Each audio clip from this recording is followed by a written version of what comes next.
Hi, this is Dave, Fell Running Guide. Welcome to another navigation skills tutorial. In this tutorial, I'm going to learn about contour lines. Now, hopefully by the end of the tutorial, you've got a better understanding of how contour lines are used to represent the shape of the ground.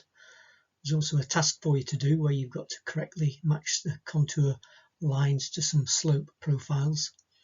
I've made the tutorial with Anquet mapping software and FATMAP software, and the map extracts are in agreement with Anquet mapping.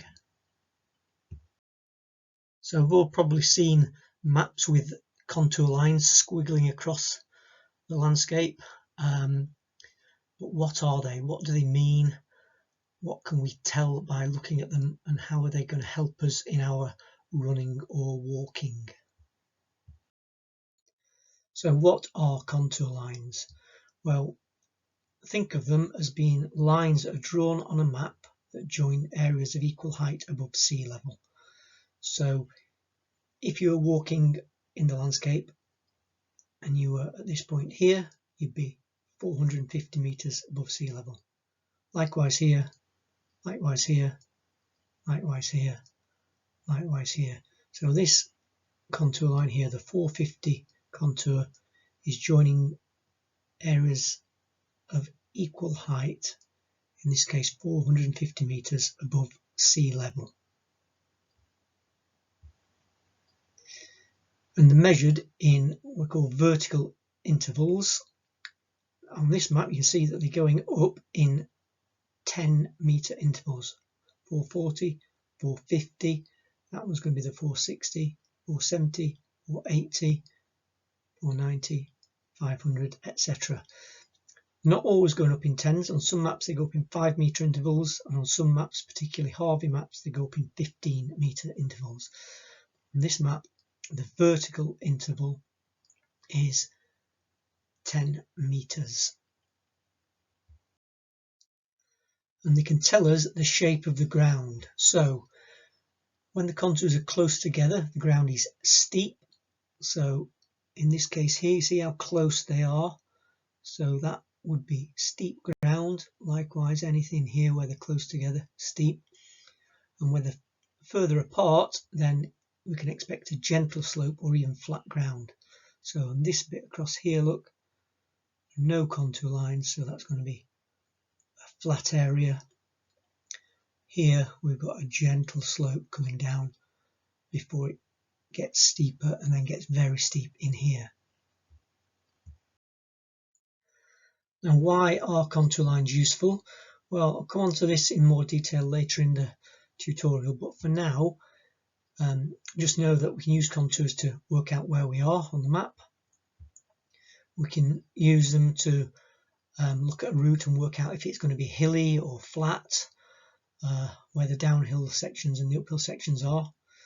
And we can also use it for planning a route. We might want to avoid some steep ground. So how else can we think about contour lines? Now we need to use a bit of imagination here. So just imagine that you're on this tiny little green dot, which is an island just poking out of the sea. And you went round your little bit of land and you drew a line where the sea touched the ground. So like the tide line, if you like, around it. So you drew a line around there. And then the sea level dropped vertically 10 meters, so there was more land exposed, and you went round the tide line again and you drew another little line, and then the tide dropped another vertical 10 meters, so you went round your ever increasing island and drew a tide line around it, and you noticed just off in the distance there was another piece of land sticking up, so you went and you swam across to that and you drew a line around where the tide came into, and then the sea level went out another 10 meters vertically. So on your little island you went round and drew a tide line and then swam across to the big island and did the same again on that one, and then the tide dropped another 10 meters, and this time it had gone out and the islands were joined, so you now had one big island. So you went around the whole of that island drawing a line where the tide line was, and then it went out again, dropped another vertical 10 meters, and that was as far down, as far out as the tide went. So you've got lots of little tide lines around your island, and each one is 10 meters vertically below the next one if you'd started at the top. So imagine that, and then imagine what it would look like from above if you were to look down onto those lines that you'd drawn, and they would in effect be contour lines. Now if you can visualize what those tide lines would look like if you viewed them from above, you get something like this. So on the left hand side, the highest tide line is this small one here, the 50 meter, and then a slightly longer 40 meter, and then going down, etc., 30 meter, 20 meter, 10 meter. And notice that the 10 meter contour would go all the way around both little islands. That's this line here. And if we look over at the right hand side, we've just got three contours there. We've got the 10 meter as we've mentioned, then the 20 meter one that just goes around this island, and then the 30 meter, which is just that small circle which represents that little bit of land that was just sticking out of the water as the tide went down. So that's visualizing contour lines as seen from above. What we're going to do now is see if we can look at the landscape and relate that to what we see on a map. So here I've got a landscape screen grab from FATMAP, which I use. And what can we see? Well, we've got a summit there. We're looking north, so that's a northern summit, main summit. And we can see we've got very, very steep ground dropping away to the left, and land also dropping away towards us. Between those two summits we've got a long ridge extending, and that continues to extend towards us, and then the land starts to drop away as it comes out of shot. We can also notice that on the other side of the ridge, to the right hand side of the ridge as we look, the ground also starts to drop down steeply. Now let's have a look at the Ordnance survey map. This is the 1 to 50,000 map. What can we see? Well, there is our northern summit. That's the main summit circled in red. You can see we've got this very steep ground dropping away to the left as we look. We've got this ridge running down towards us, and we've also got the steep ground dropping away on the other side of the ridge as we look. Now if we go back to our analogy of being stood on that island with the tide coming in, imagine that was the very, very top of our island when the tide was at its highest, and then we see these contour lines going out. We could imagine that that was another tide line, and then another tide line, and another tide line as the ground drops away. Notice how close together they are here, indicating very, very steep ground. Same on the other side, and then not as close together here. That's that gentle drop off as the land starts to drop away towards us as we were looking in the photograph. So imagine these contour lines, as we said before, as being tide lines, close together meaning steep ground, where the further apart the ground is less steep. I've got a FATMAP fly through here that we can use to help us understand it a little bit. So there's the northern summit, main summit, with a ridge along the top, and this is the ridge coming towards us, and very, very steep ground to the left as we look, dropping away into the valley, and also onto the on the right side of the ridge between the two summits as we look.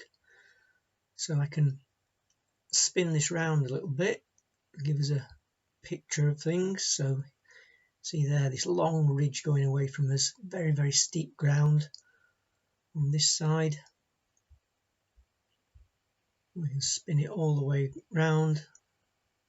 There's that ridge, steep ground to the left as we look as well. I can also put some contours on here using FATMAP. So let's have a look at that. Again, we can see there, imagine these as being tide lines. There's our little summit. Imagine the tide right the way in on there. And then we've got this flattening off area here that I said before, where the land isn't as steep, the ground doesn't drop away as steeply. Where the contours are close together, the ground is very steep. So that's one way of trying to understand it. There's back to our landscape view. Now going back to why contour lines are useful to us. Well, they can help us identify where we are when we're out somewhere in the countryside. So for example, if we were stood on a steep slope and we were walking downhill and downhill was in a southerly direction, then that would really help us work out where on the map we were, because we couldn't, for example, be on this bit of the map, because if we were going downhill down there, we'd be heading downhill in a northeasterly direction. If we were heading downhill down there, that would be southeasterly. Down there, that would be easterly. So combining the knowledge of what direction we're facing and what the shape of the ground is, we can work out where we might be. And similarly, if we were on flat ground, then we could rule out any part of this where the contours were close together, because that indicates steep ground. So if we were on flat ground, we'd be more likely to be on some area like this up here, or maybe in here, or on this section here. So helps us work out where we are. And it can help us work out or plan a route. And if we got a couple of routes, it might be a race route. We can look at it and then look at the contour lines and work out which sections are uphill, which are downhill, which are flat.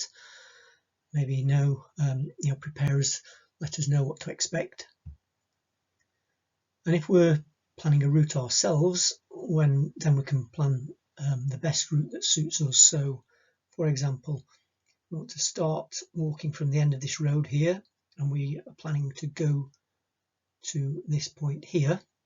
Well, we might say, right, we could go along this public footpath here, which is very gradually rising to this point there, and then go very, very steeply up this path, up Golden Clough to get to there. That's one option.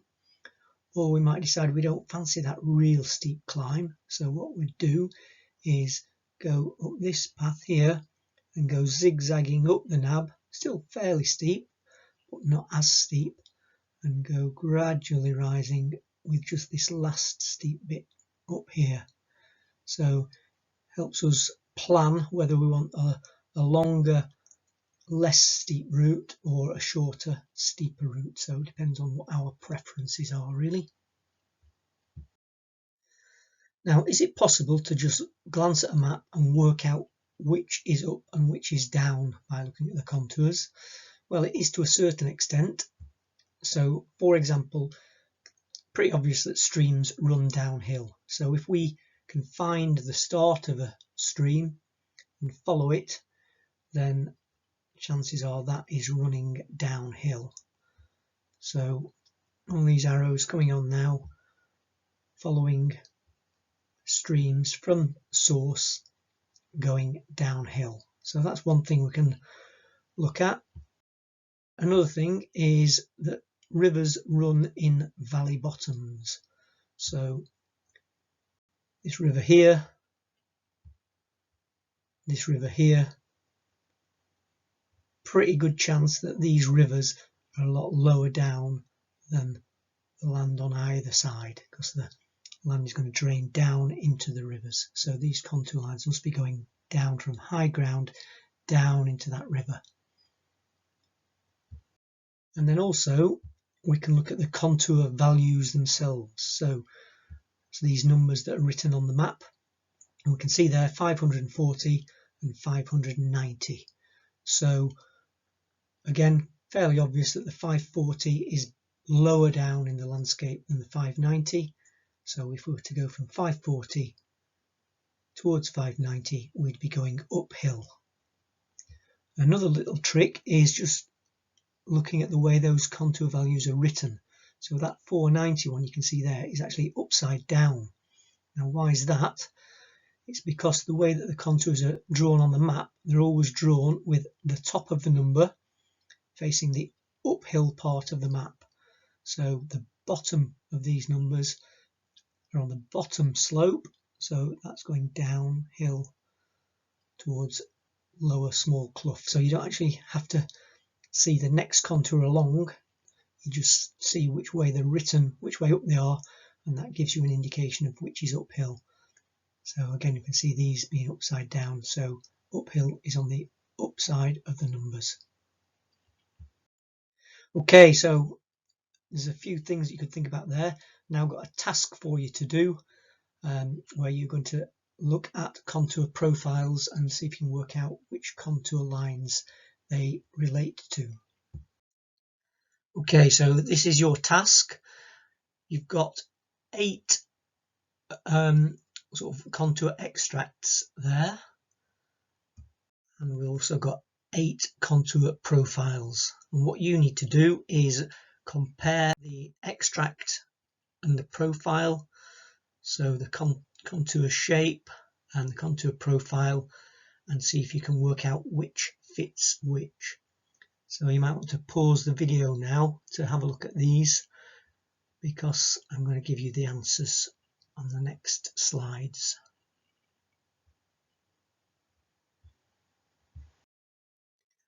Okay, so profile A, the answer you should have got was number 7. A long ridge with steep ground to the left and the right as we look. So long ridge, steep at left and right. So that was A. B, well, what we got here, looks like we've got 1, 2, 3 summits with steep ground to the left and right as we look. And that is 4. You notice that the middle summit has got an extra contour in, so it indicates it's higher than the other 2. Okay, a bit more complex this one. So it looks like we've got 1, 2, 3, 4 summits, steep ground to left and right. We've got a flattening there between the first and the second summits as we look. So that's number 2. Notice again these 2 to the right are higher, they've got more contour lines in there. Next one, D. What about that? So high summit, looks like it drops to a saddle and then another high summit, which gives us number 6. Okay, next one for you was E, a little bit more complicated. Summit to the left and summit to the right, higher summit in the middle, and then we've got this little contour that comes and kinks in. Remember on one of the very previous slides that little island starting to appear out of the sea, and that's a similar thing that you might imagine there. So that's what we've got, summit, summit, higher summit in the middle, and then this one here. It's not got a contour line all of its own, that little rise there. Okay, next one. Long ridge gradually rising to the highest point on the right hand side. Is that there? And then G, another triple with higher summits to left and right. So steeply up to summit, drops away, smaller peak in the middle, and then a gradual rise to the summit on the right, and then steeply dropping away after that. And then H, two summits, more contours to the left, less contours to the right, which gives us that profile there. So those are all of the originals, and those are the answers. So I hope you got those right. Okay, that's the end of your contour lines tutorial. I've done some other YouTube videos on contour lines, so look out the links here if you want a different sort of slant on it, or maybe a different explanation. I've also done tutorials on different topics, so keep your eyes open for those as well. But I hope this was useful for you. Look out for more tutorials. Thanks for watching. Bye for now.